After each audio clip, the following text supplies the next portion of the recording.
Good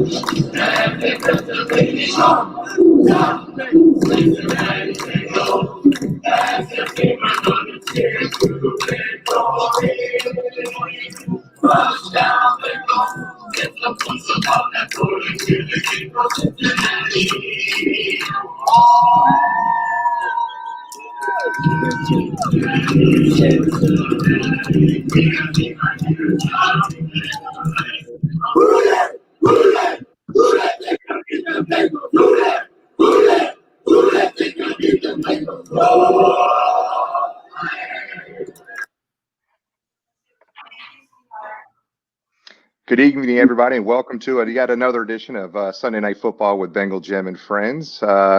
As usual, my partners in crime on the screen here. We have James from Brownsboro, Indiana, and our guy, Jamie Stevens from Beersville, New Brunswick, Canada.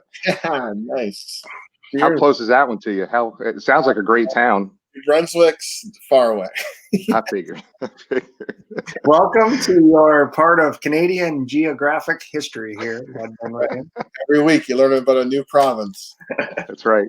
I think last week was the closest we got to you, I think. Last week was like 4 hours away. I'm pretty impressed, actually. Good stuff. Good stuff.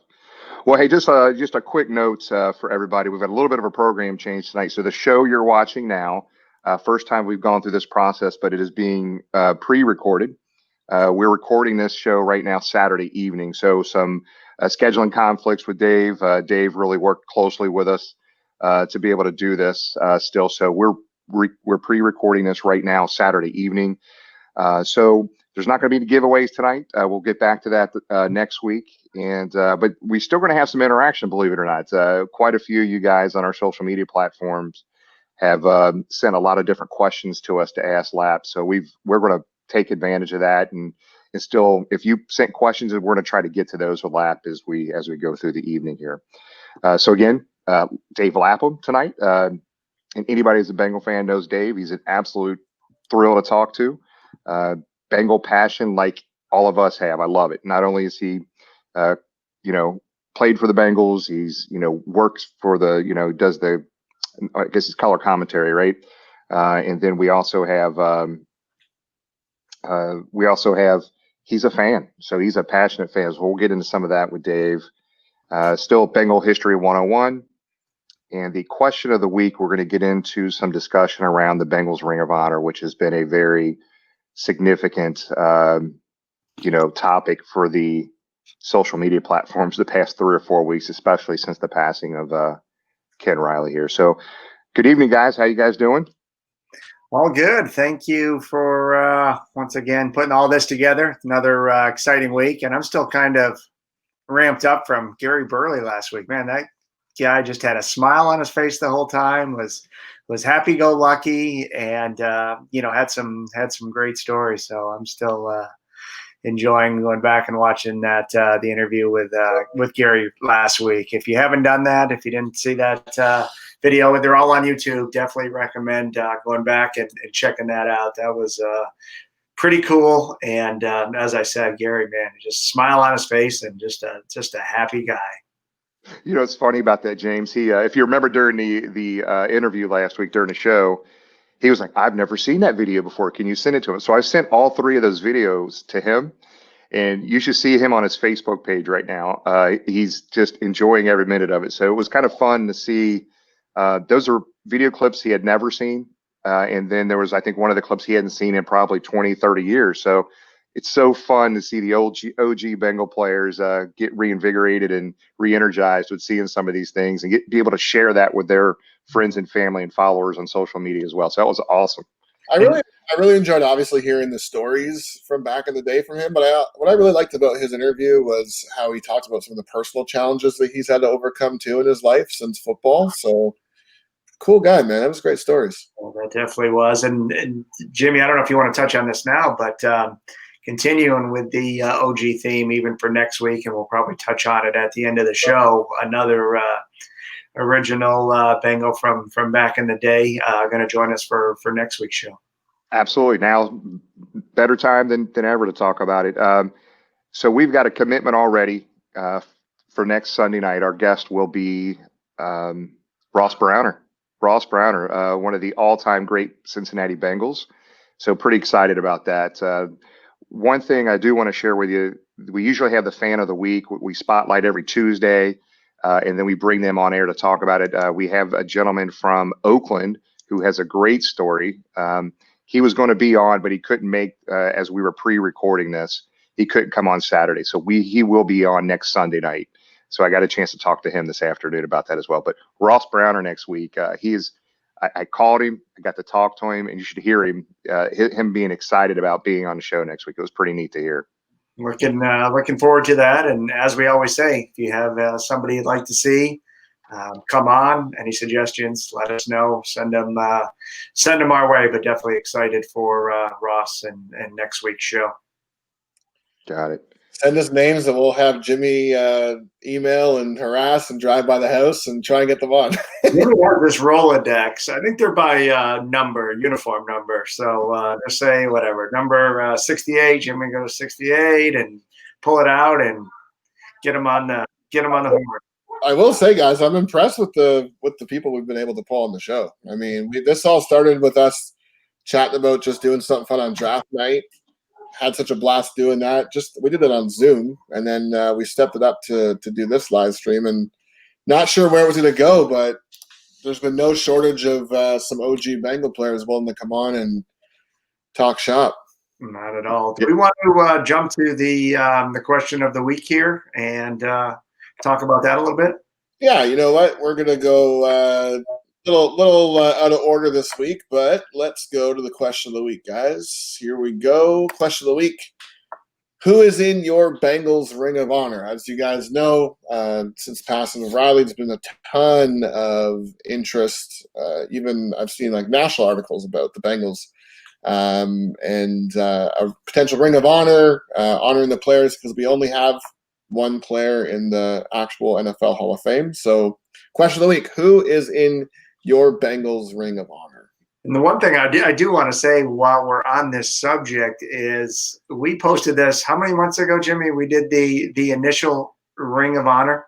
Yeah, I think it was early February. We took 16 days, and every day we counted down actually from 1 to 16.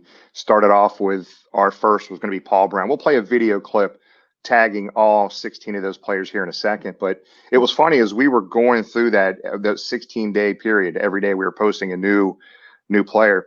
I mean, as we were coming up with names like, holy shit, 16. I mean, we could have done a list of 30, right? So there was great interaction, great discussion and debate on all the social media platforms about who should be in and who shouldn't. I think it was pretty easy. The first 8 to 10, not a whole lot of disagreement with any of our selections.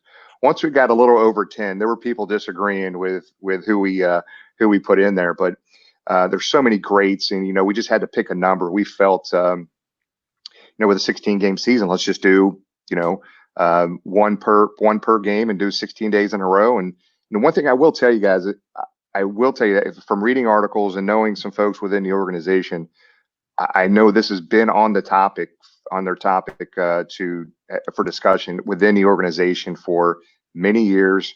I know there were some slight issues because the county and the Bengals issue with certain things are allowed, not allowed in the stadium. I think those are easily overcome, but I truly believe we will see a Bengals Ring of Honor here within the next 1 to 3 years. And we talk about going to the away games and enjoy that aspect of being Bengals fans and meeting new people. And that's something that I always look for when we go into an opposing stadium, looking up, at the seating bowl and seeing, I don't know what the number is, but it seems like the vast majority do have a Ring of Honor, and seeing those players' names up on the wall. I think it's, adds to the history. It just adds to the allure of everything. And would love to see it at Paul Brown Stadium, but it's definitely a cool aspect when you visit the other stadiums and see their Ring of Honors names probably displayed, around the seating bowl.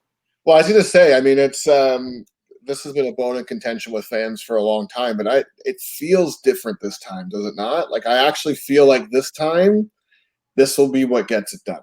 Mm-hmm. I'm with you 100% on it. This isn't a negative. I mean, there's every organization had things they could probably do better, right? I do truly believe, Paul Brown's stance for years was Celebrate the team, not the player. Exactly. The we versus I and that type of stuff. And the issue here is, there's been obvious lack of Bengal players that should be in the Hall of Fame. We have one Bengal player. We have way more that are more deserving that should be in there. But we have the Hall of Fame. You know what? If the NFL is going to ignore our Cincinnati Bengals and ignore our city and team, at the very least we need to do is let's celebrate our own history here with a Ring of Honor of some kind. And I'm pretty confident it's going to be happening here very soon. There was things going on before Ken Riley's passing. I think with the passing of Ken Riley and a lot of these former players, you've heard Willie Anderson, Chris Collinsworth, and Ken Anderson again, and all these different players now coming on and really having some stern conversations and support to try to make something happen, not just for some of these guys to get in the NFL, NFL Hall of Fame like Ken Riley, but let's start doing a little bit more here within the team, within the city to recognize our Bengal greats.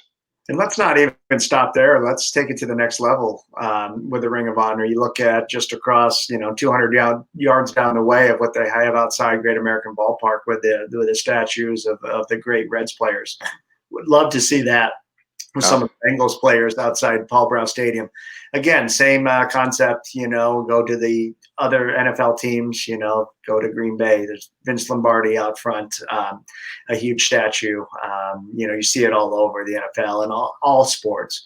Would love to see, some of the Bengal greats, obviously not only in the Ring of Honor, but statues outside Paul Brown Stadium to commemorate what they meant to the Cincinnati Bengals organization. Man, that's a great point. Can you imagine walking, on different corners of the stadium? You got a statue of Paul Brown, statue of Anthony Munoz, Ken Anderson, Ken Wright. Man, that gives, that just makes me smile. If you're a player, how cool would that be too? How do we get the ball rolling, guys? It's going to GoFundMe going for a Paul Brown. Sponsored by Bengal Jim. I'm sure those things are only a couple $100. They can't be expensive, right? Yeah. I'm thinking what you pay for at that level. Yeah. So I guess at this point, we would like to kind of share. I know a lot of folks don't follow us on maybe Facebook or Twitter. And maybe you weren't following us at the time, but we're going to go ahead and play a short Richard Dalton out west, who is our favorite West Coast Bengal guy. He's been on the show. I think draft night we had him on the show. Graphic designer, really good dude. So what he did, he put all the names, the 16 names that we inducted into our own Bengals Ring of Honor. He put it into a short video for us. And if you could go and play that, Jamie, we'll go ahead and let people see what we selected as our Ring of Honor. Sure. Here we go.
So very nice. Thanks.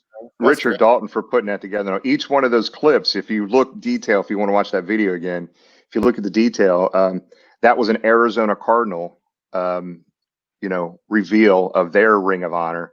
So he went down there and put Bengal logos on their shirts and everything else, and put the names on. We were issuing those one a day for 16 straight days. He just put that into a whole video for us. So that was freaking awesome, Richard. Thanks for doing that, buddy. I thought you were going to tell us that was section 158 there. All those. Yeah, absolutely. That was definitely 158. So Lap is trying to get on right now. So we're trying to help him through this process real quick. So we'll get it going here in a minute. And then, the one thing you mentioned earlier, Jimmy, was, we talked about the top 16 that we inducted as part of our first class. And, some questions, if you want to use that word, from 10 on back, but also, some jockeying for position from, say 6 through 10, I agree Boomer's in, but maybe he should be 2 higher. Yeah, Chad should be in, but he's 3 later. And that's a cool part about it. But, at the end of the day, just to be included in that Ring of Honor, I think is a pretty cool gesture. Here's something else I'm going to throw out. I'm going to call Troy, I think, Monday. How about the Hall of Fame jacket is it's kind of gold. What about a Bengal striped jacket? How cool would that be? And throw one of those things on as part of the Ring of Honor induction ceremony. Well, make sure you leave that on your voicemail. No, you're half joking, but that would be awesome when they do the Ring of Honor. Cool. Here's your not the gold jacket, but you got your Bengal orange with some stripes on it. James, you make a good point. I think because we seem to be last at doing this, I think doing it, but then doing it with something unique twist, I think would make this really special. I don't want to feel like we're doing it just because we're giving in to the demands and doing it. I like to see them come out and do something different than what other people are doing. Right? Or like faux animal fur, faux tiger fur jacket. A real Bengal tiger. Oh, jeez. Think outside the box. Think big here. But no, you think of the Masters of green jacket. You got the gold for the Hall of Fame. Tiger stripe. The Bengals in the box, though. Don't think. But watching that video, guys, obviously for me, Paul Brown, no brainer, right? What's your no brainer for you guys? That was the slam dunk, and to go back and analyze it, out of that 16, how many offensive versus defensive, how many, is 2 QBs on there, how many wide receivers, how many, offensive tackles, that'd be interesting to see, to analyze it from that perspective. Right. That's something I haven't seen talked about either, but certainly some great names on there. All right, guys, I don't want to interrupt, but I'm going to play a quick audio clip here as we bring in our guest of honor today. Rodgers has it, gives to Franklin. He dives. I don't think he got it. I don't think he got it. The ball is out. The Bengals have scooped it up. Terrence Newman running back to the 30, 20, 10, 5. Touchdown. Will it stand? Terrence Newman takes it back nearly 70 yards.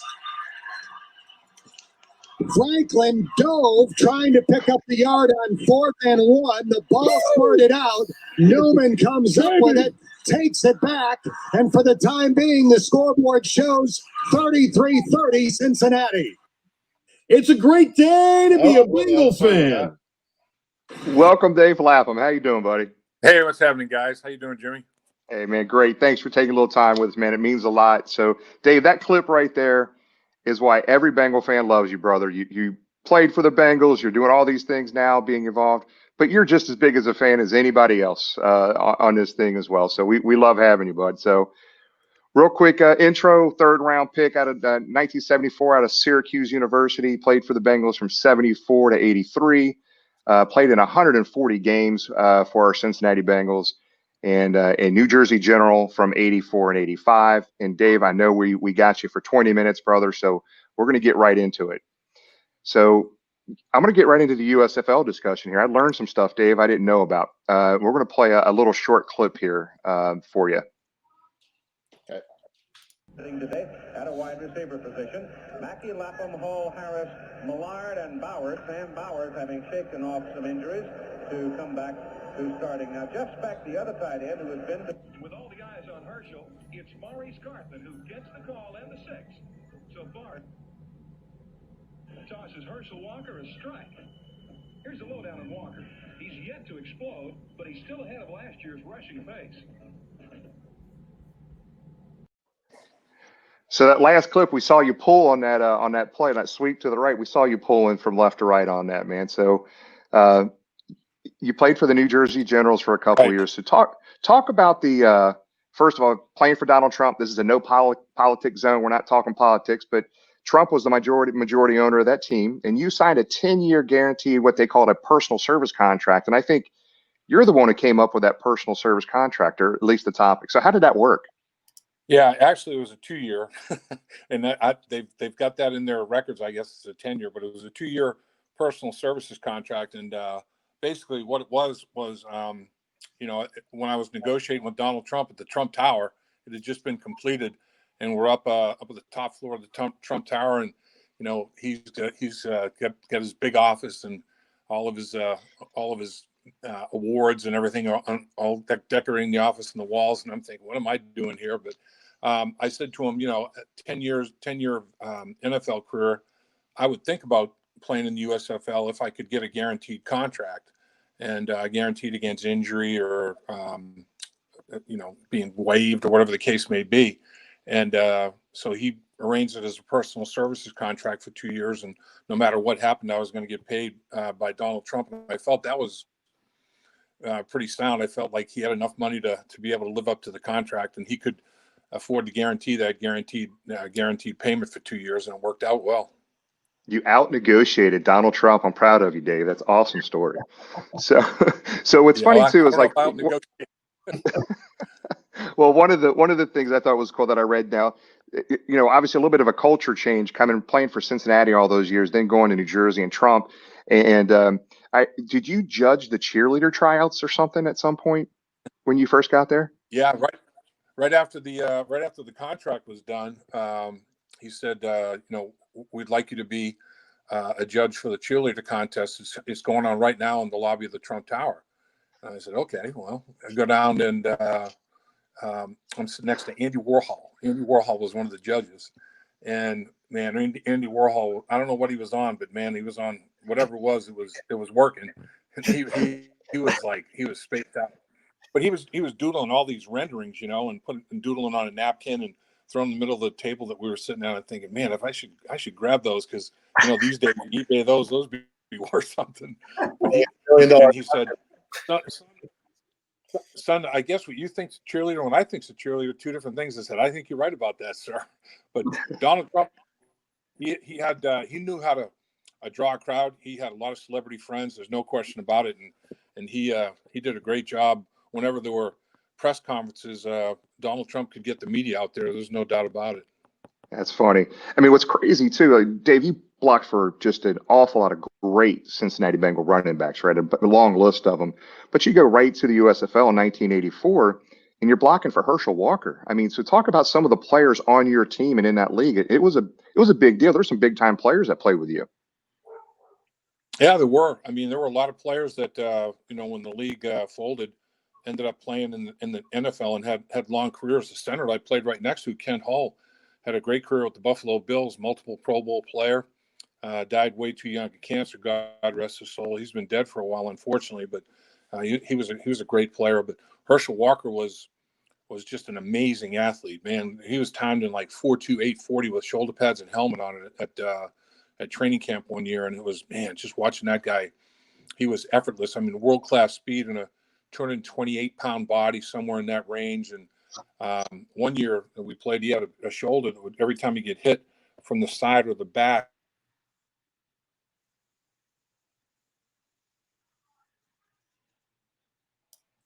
whatever it was, he was a guy that would, when he hit the point of attack, when he smoked the hole, guys would come up way short on angles. When they take angles of pursuit, he'd blow it away by 5 yards. They could not judge the speed that Herschel Walker had in the open field. He was a very gifted athlete.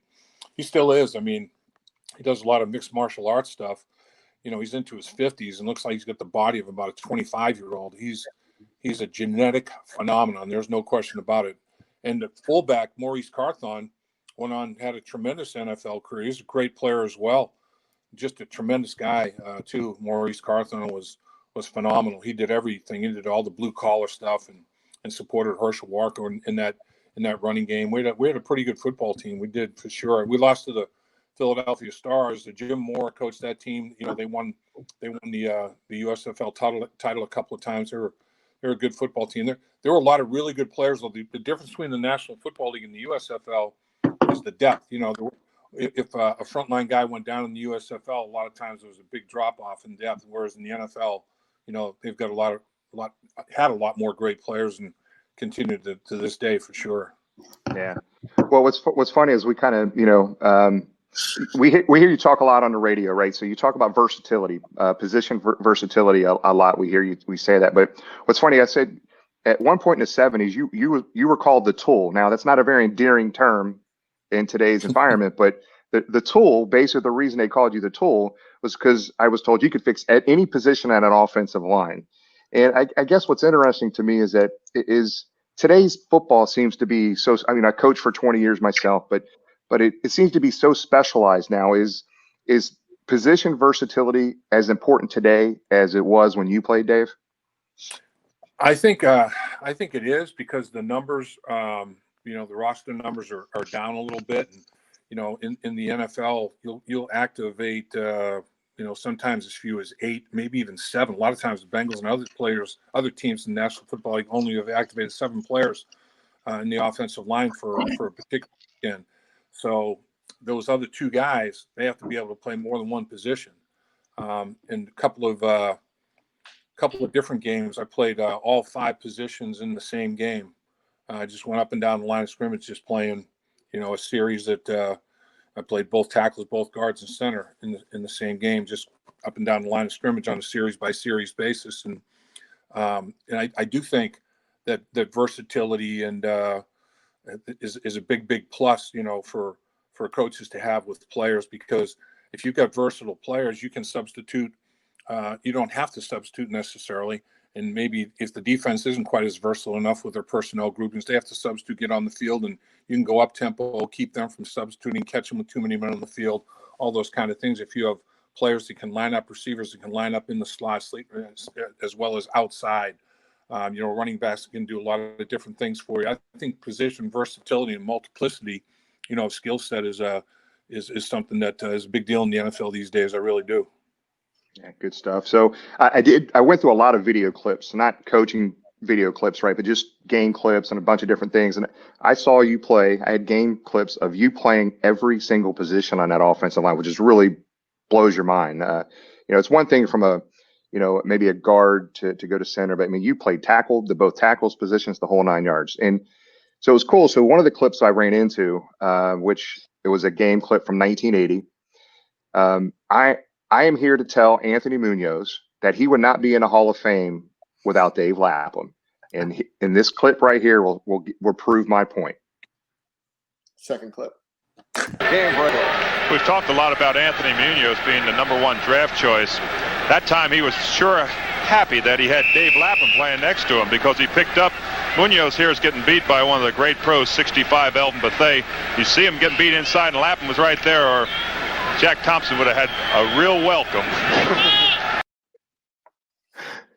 So, Dave, that was obviously Anthony MUNOZ's rookie season. Didn't happen very often, I can tell you that.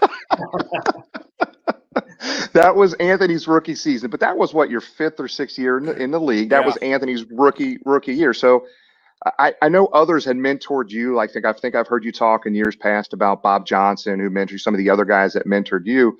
I mean, at the end of the day, you helped Anthony MUNOZ as well, right? From a mentoring position? Yeah, I think I caught what you were talking about, Jimmy. I'm sorry. So he was. I didn't catch. that last question, Jimmy. I think you mentioned Bob Johnson. I did catch that about as a mentor. Bob Johnson was an unbelievable mentor for me as a rookie offensive lineman, and he was phenomenal. You know, both on the field, off the field, and Bob went on to be an unbelievably successful businessman. You know, he bought and sold multiple companies during the course of his business career.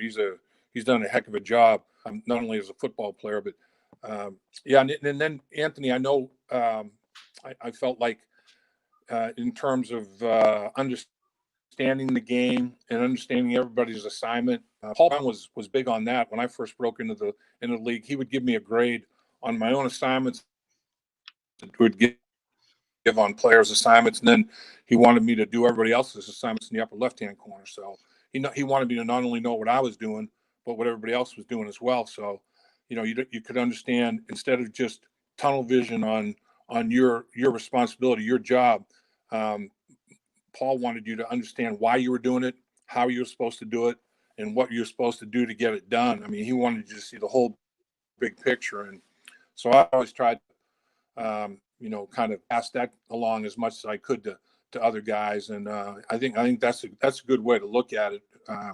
When you understand, because sometimes you may see a defense will run something that you haven't necessarily worked against that week at practice. But if you understand the whole philosophy behind the play and understand the formations and everything behind you and what you can and can't do, in essence, the percentage that you're going to make a mental error. And kind of prided myself on that and tried to pass that along to as many guys as I could. Good. So, I mean, you're ingrained in Cincinnati football history, Dave. You know, it's been cool to have Pete Johnson on, Gary Burley, Montoya, Glenn Bujnock. Some of these guys have been on over the last couple of months, and they all have great Paul Brown stories. I mean, you played in the first Bengals playoff win in history in 1981, the first AFC Championship game, the Freezer Bowl, the Super Bowl. You played in the very first Monday Night Football game in Cincinnati, just all kinds of firsts. I could go on and on and on. But in 1974, that was your rookie year. And the Bengals swept the Cleveland Browns that year, just dumped them both games. You guys just crushed them.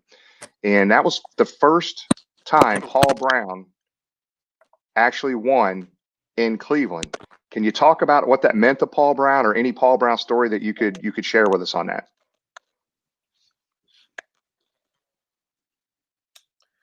I think he might be having a little bit of a connection. Yeah, he's having some connection issues. See if it comes back.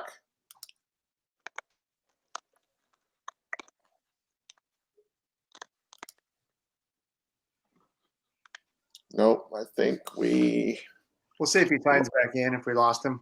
Yeah. Go from there. And then we also appreciate everyone that's sending questions on social media. So if we get Dave back, we're going to go to those next. But the USFL, which was one of your initial questions, Jimmy, was kind of an idea. I believe ESPN did a documentary on it, 30 for 30, which was pretty interesting. So if you haven't seen that, definitely check that out on ESPN. That details, you know, kind of the angle they were going. I think we're back on here. Okay. Dave, I'm sorry. Can you hear us? I'm sorry, guys. I can't hear. I can't hear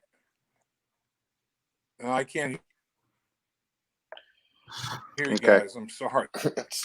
Can you hear us right now? Sorry about that. That's okay. You still there? No, it looks like it's frozen on his end.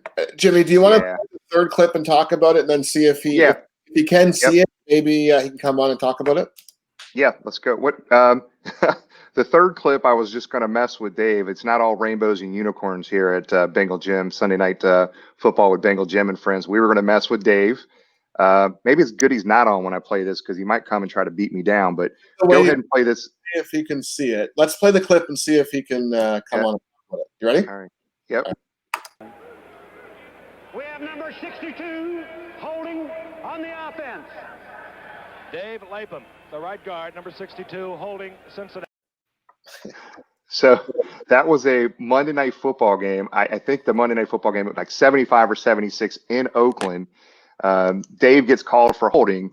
And the announcers, I think, were already half drunk. Those guys used to sip on the sauce a little bit up in the booth, I think, and they couldn't pronounce Lap's name, so his name was Dave Lapham. So I wanted Dave to see that one too. So he's still in the waiting. He's still connected, but it looks like it's frozen on his end, unfortunately. So I think we might have lost. You know what? That's what happens, guys. We do these remotes and cell phones and Wi-Fi and signals, and that's too bad. But technology. Hey, the stuff we got out of them though was great. I mean, some really cool. I unfortunately get a chance to ask the viewer questions that we had, but maybe that's something we can send his way and maybe do again sometime.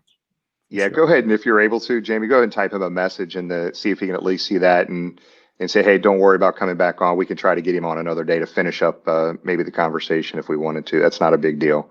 But we got some good stuff from Dave, man. It's you know, the funny story about him judging the cheerleaders for the New Jersey Generals the day he signed. He's in the Trump Towers signing his contract, and he's judging the cheerleading tryouts. Just and a lot of firsts. That list of firsts that you mentioned that Dave was part of as a Bengal, first Monday night game, first time Paul Brown won in Cleveland. All pretty cool facts that Dave had a 10-year obviously career with the Bengals and to go on to the USFL, and most modern day fans that aren't up to tune with Bengals history just recognize him now as the voice of the Bengals along with Dan Horde. And we played that clip to kick off Dave being introduced on the show, and it's I enjoy listening to him. A lot of people in Cincinnati love Marty and watch the Reds, but man, I think Dave is great for the Bengals. Just that voice that when you hear him, you think Bengals, and just excitement. The one question I did want to have for him is, has he ever had a heart rate monitor on? That one clip we showed to start is, man, that thing must have been pegged in the red line. He's amped up, but that's what makes it enjoyable to listen to the games, and certainly brings excitement to each and every broadcast that he does. And above and beyond the live shows, he's a part of so many Bengal shows throughout the week, especially during the season, with exciting insight. Somebody that's been there literally in the trenches and can give that player perspective. Just lucky to have him part of the Bengals organization, and glad that he's still around on the radio airwaves and does a tremendous job. I love about I'm texting Dave now. He said his audio and his Wi-Fi for some reason is on the fritz, so I'm going to let him know. Yeah, no worries. I was going to say that I love about Lapham is when you're watching, especially after a rough game, a blowout loss or something like that, you can see the pain. You can he's a fan. And along those lines, yeah, he has to go out in front of the camera and talk about the positives from a game. That's the job. And then post game, he's in the locker room. Yeah. And has to, just minutes after these players are off the field. I mean, he's down there in the locker room trying to get interviews with them. And he doesn't, to his credit, he doesn't shy away. If somebody had a fumble in the game that cost the Bengals a win, he's in there asking them those tough questions. We saw it for 16 years with Marvin, and Zach does a tremendous job of answering them, but he's there, interviewing those players post game, and then ends with the coach, which isn't easy, but I think he has the respect of the players, having been there, experienced all that, and then, poses those questions that us as listeners and fans want to hear. I love when he asks Coach questions. You can always tell, Coach always gets a smirk on his face, because his questions can be very technical, coming from a previous player's perspective, and the coach is talking to journalists, right? People who don't have really any football playing experience, and then Lap comes on and will ask with a certain play or scheme or breakdown or something. You can see a little smirk on Zach's face. Right. I mean, that's an easy job to do after they win, but it's tough to go in there after a loss and interview those players. I mean, just highs and lows, and it's tough. And you know, there's times he asks a lot of tough questions to some of the players, and even on the radio shows, he actually calls out some players. I know in years past, there's been some players that have been pretty ticked off at Dave for some comments that he would make. He's just being honest about what he's talking about. So Dave Lapham is apologizing on his connection where he's at right now. So one of the reasons we were doing this today, because he has some things going on tomorrow, and I knew he had some stuff. So yeah, he said we're going to finish this up at another time. So we appreciate it. Dave's awesome. We still got some good stuff out of there. So the next thing on the agenda here we want to do is we're going to get into some Bengal history. We had some stuff we were going to throw Dave into on some Bengal history, but let's watch this short video clip. I think it's a solid 2-minute clip, but it's a very interesting and great conversations that we can have around this after we see this clip. All right, here we go.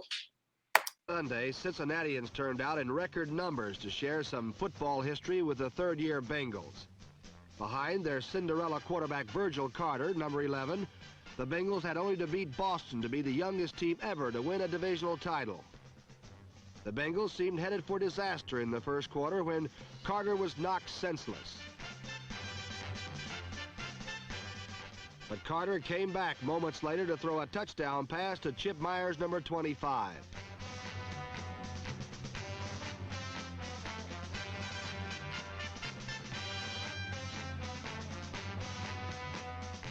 Ironically, Carter was stretched out again on the play, but this time he would not return to the game. He was replaced by Sam Weiss, number 14, who hasn't seen much playing time lately, but you'd never know it the way he performed as Carter's magic remained in the game with him. The Bengals thoroughly routed Boston. The whole Bengal phenomenon almost defies analysis, but Paul Robinson, number 18, in regaining the form of his rookie year, certainly hasn't done them any harm. In this game, he scored 3 touchdowns, and to become the complete ball player, all he has to do is become a little more enthusiastic.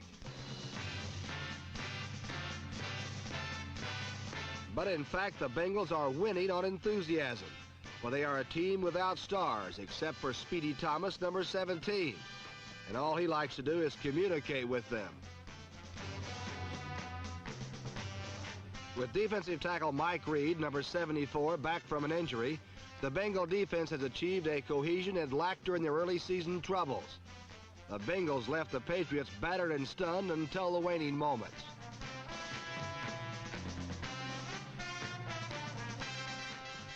Carter, Weiss, Robinson, Reed, they were all carrying Coach Paul Brown off the field as well they should, for he brought them back from a 6-game losing streak to overtake favored Cleveland and record a smashing 45-7 clincher for the AFC Central title. So that clip, man, 1970 season, that was the first season the Bengals were in the NFL. That's when the AFL merged into the NFL. So 1970, third-year team, largest crowd in Cincinnati sports history that day at Riverfront Stadium. The youngest team ever to win a division title. The Bengals went on to win the AFC Central that year. Guys, I'm just going to tell you, nobody expected them to come close to winning that division title. Cleveland was picked to win that division by a landslide. And, no one expected them to compete that year. They started the season. They won the first game that we talked about a few weeks ago. They won the first game at Riverfront Stadium against the Raiders. And then they went on to lose the next 6. So they were they were 1-7 to start the 1970 season. They won 7 consecutive games to end that season, beating the Patriots that you just saw in that clip, 45-7 to clinch the AFC Central and a playoff, the first playoff berth in Cincinnati Bengal history. Sam Weiss didn't start that game. Virgil Carter did. He got hurt. Sam Weiss came in and threw a couple touchdowns and actually got the game ball. They gave him the game ball that day. This was all after 8 years. 8 years after Paul Brown was fired by Art Modell and the Cleveland Browns. That was what he was waiting for. That's why he bought a franchise in the AFL, because he knew there was going to be a merger. So the legend Paul Brown, as you see, and they were getting carried off at the end of that day, at the end of that game, had to be on top of the world that day, winning the AFC Central. And Baltimore, here we come. That they were heading to Baltimore, who eventually wound up winning the Super Bowl that year. They got beaten that game. I want to say it was like 14 or 16 to nothing in that playoff game in Baltimore, but they lost to the eventual Super Bowl champs. So, I mean, that's some history right there, guys. I mean, that's some really cool stuff. 4 things stood out for me in that. One, the New England, what we know now as the New England Patriots, were called Boston. 2, you saw that hit that Virgil Carter took. Sounds like a concussion. This day and age, there's no way he's returning. Rightfully so, keeping the eggs unscrambled in the head. But we saw him come back, and then, as you alluded to, Sam Weish coming back in, and then 3, the announcer there was, I didn't say taken back, but by that touchdown celebration in today's age, that's nothing. But how he commented on the excitement of that touchdown celebration. And then another cool thing, one of the 2 players carrying Paul Brown off was Bill Bergey, another great Bengal. We got to get him on the show. I'm going to have a connection to get Bill on the show. Actually, I played lacrosse with his son many moons ago at a college in Maryland, but I think Bill would be a great guest. But those are 4 interesting tidbits from that little history 101. Jamie, you take anything away from that? I just love watching the Bengals history segment. I'm considered, I don't want to say a newer fan, because I've been a fan for what feels like a long time. I came into the Bengals fandom in the Carson Palmer era. Don't get mad at me. So I just love watching all this stuff. I don't know, Jimmy, you must have a riot just digging up all these little clips. It's funny because I didn't see. I'm not old enough. I'm old, but I didn't see one Bengals game in the 70s. I didn't see one game played in the old pumpkin helmets. You had 68, 69 in the AFL. Then you had I didn't watch my first game until 1981, and I was a little one even then. So it intrigues me, the history. I don't know why. Maybe as I get a little bit older, I think about that stuff. But man, the thing that really hits me on this history segment that we do is that there's so many Bengal fans like you, Jamie. I mean, they became fans at different point in times in the Bengals history, and they know everything from that time forward for the most part. But man, just getting some of these older players that we've had on talking about some of the things that happened during their playing days helps people understand. People that, I don't want to be too negative on it. There's people out there that there's some negative people. They just, there's no history. There's no history for the Cincinnati Bengals. Flat out 100% incorrect. You can say they haven't won a Super Bowl. That's true. You can say they don't have a Ring of Honor or a Hall of Fame. That is true. But there is as much history here, if not more, than most every team in the NFL. I mean, when you have Paul Brown founding and starting this franchise in 1968, involved in this, and from the AFL and the merger to the NFL, there's a ton of history, man. And I want more and more people to know about our history, because the more they know, the better off they're going to understand where we came from. Yeah. And about this history too, the more important that Ring of Honor and celebrating the people that built this team becomes. So. Yep. I mean, you talked about Bill Bergey carrying, he was on his shoulder. Paul Brown was on his shoulders carrying him off the field. Bill Bergey was a hell of a linebacker here in Cincinnati.